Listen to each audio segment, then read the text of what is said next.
it's nature aware.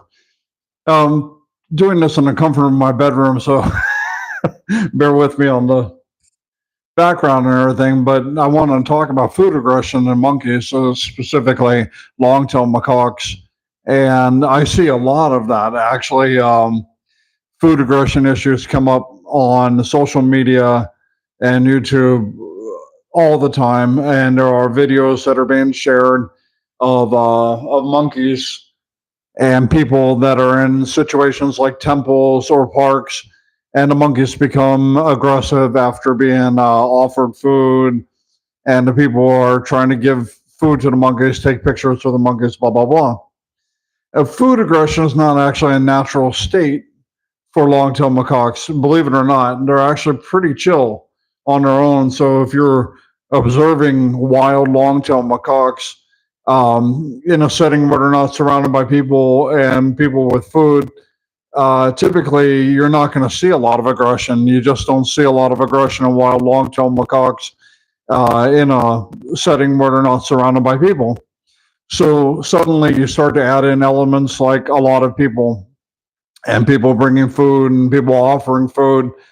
And then you start to see aggressive behaviors. And one of the most popular memes, or one of the most popular things that I see on videos right now, is where monkeys are bartering for human snacks by taking an item and holding it hostage until they're given food. And that's actually, for the long-tailed macaques, that's actually a very uh, beneficial behavior that they've developed, but they've actually only developed it because they deal with people in that setting. So what you see very commonly is, especially in Southeast Asia, is going to be a temple setting or a park that's more of a human park. And monkeys that you see, it's never really understood that that population is kind of a amalgamation. It's a group of multiple troops of monkeys. So you're not ever looking really at one group, one family, one troop of long-tailed macaques. You're looking at three or four troops that they've come together because there's food. Now, when you have humans giving food to wild monkeys, there's a term that is used in science. It's called provisioning, and provisioning means that they're just basically getting an artificial food source. That artificial food source can be anything from fruits and vegetables to candies and cookies and all of this human stuff that we bring into their environment. And the aggression that people talk about, the aggression that people see when monkeys are provisioned, when monkeys are being offered human foods, is more of a competition to obtain these very, very important foods. They're important to the monkeys. They're not healthy for them, but they are important because what human foods contain. Now, think about it. What does a candy, piece of candy or a cookie contain? It contains a lot of sugar. It contains a little bit of protein. It contains, carbohydrates. These are the things, the building blocks of energy. These are the things that the monkeys who spend in a natural environment, they spend 30% of their time foraging to begin with. They're looking for that boost in energy. I'm going to say hello to everybody that said hi already. Um, but the aggression doesn't come just from the food, and it actually doesn't come from the proximity of human beings. Because I've spent 3 years watching long-tailed macaques in an urban park, wild long-tailed macaques that live near people, and proximity to people doesn't automatically translate into aggression. It just doesn't. What creates the aggression is a failed understanding of monkey society. So when you see aggressive behaviors, you're not just seeing something happen in a vacuum, unless it's instigated by people. So if a person throws a piece of food at a monkey, or they try to pull that food away from the monkey, of course, there's going to be a reaction to that. But the monkeys live in a societal setting, so they have a society and they have customs and norms between themselves. And what happens with long-tailed macaques, especially, is they have a hierarchy. And you have to understand that the monkey that's in front of you may not be the alpha male, so to speak. It may not be the top female. It might be in the middle of the group, or it might be on the bottom end of the group.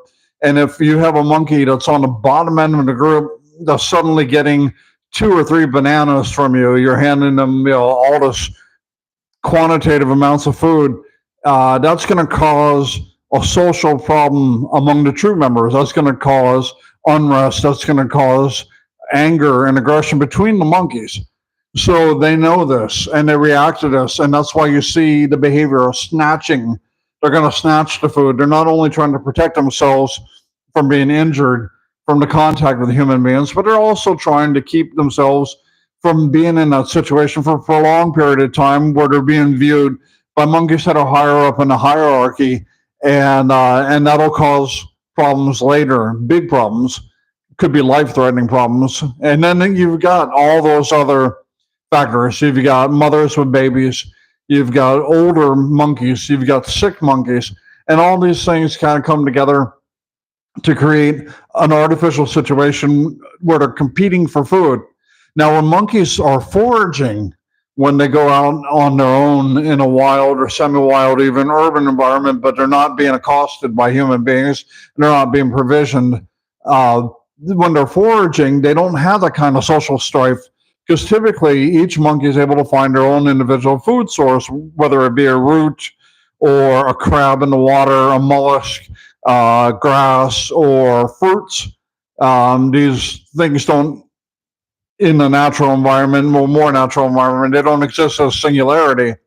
But when a person offers a candy bar or they offer cookies to a monkey, they do so and they create a singularity situation, and that creates aggression. That creates the platform for aggression, because pretty soon the monkeys are going to look to each other to see what the social reaction is, and that creates a higher level of stress. And those stress indicators can be seen in all the videos that you watch. So if you watch a video that's got a long-tailed macaque and they snatch a piece of food away from a person, or they jump on a person's shoulder and grab the food away from their face or whatever, they're doing this as a stress reaction to the situation, because they know the longer they're in the situation, the more likely it's going to be that the other monkeys are going to see what's happening, and they're going to have to deal with the social repercussions of where they are in the order of the troop. So that having been said, how do you mitigate that as a tourist, as a visitor, as you go to the park? Well, for one, you don't offer them food. And like any wild animal, you need to offer them some space. I would say at a minimum, keep 30 feet distance between you and the monkeys. And it is successful.